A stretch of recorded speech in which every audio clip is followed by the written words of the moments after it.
Master Ippen said, "It is taught that seeing things as other than the mind is a non-Buddhist path. This means that to establish an object outside the mind and to have thoughts about it is illusion. The mind that is our original nature, solitary and single in the eradication of all objects, is free of delusional thinking. From the time that we first distinguished mind and object and viewed them as dual, we have been transmigrating in birth and death." Further, he said, "You may, establishing an objective situation outside of the mind, assume an attitude of desisting from evil and performing good, and in this way pass through kalpas countless as particles. But you will still be incapable of parting from birth and death. In every one of the Buddhist teachings, a person attains emancipation from birth and death through entering the stage of the extinction of subject and object. The name right now is Dharma, that is the oneness of subject and object." Further, he said, "It is taught, quote, while living die and quietly await Amida's coming," close quote. To become solitary and single in utter aloneness, being wholly unconcerned about the multitude of worldly affairs, and abandoning and disentangling yourself from all things, is to die. We were born alone. We die alone. To live together with others is also to be alone, for there is no one who can accompany us to the end. Moreover, saying the Nembutsu in the dissolution of self is to die. It is totally pointless to fall into apprehension about birth because you depend on your own designs." Further, he said, "Prepare no foundations for saying the Nembutsu.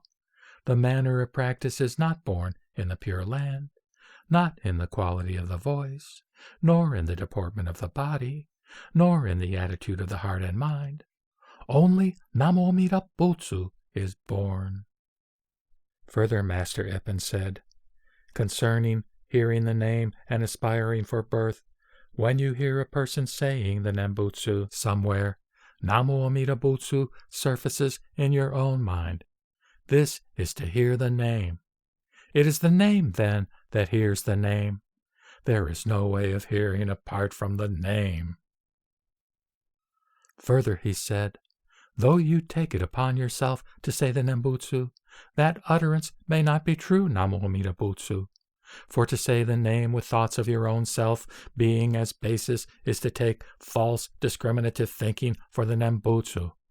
Further, although you recite the name with your lips, since you have this basic thought of self in your heart, surely that thought is what will emerge at the point of death, and the Nembutsu will be forfeit. Hence, you must stir up no delusional thinking in your heart. This does not mean, of course, that you must completely rid yourself of all other thoughts." Going on, he says, according to the Buddhist teaching of the Great Vehicle, there exists no Dharma apart from the mind.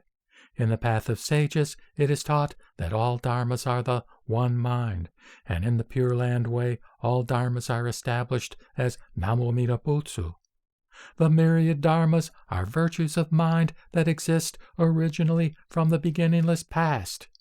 Covered over by false dharmas of self-attachment, however, their reality cannot manifest itself.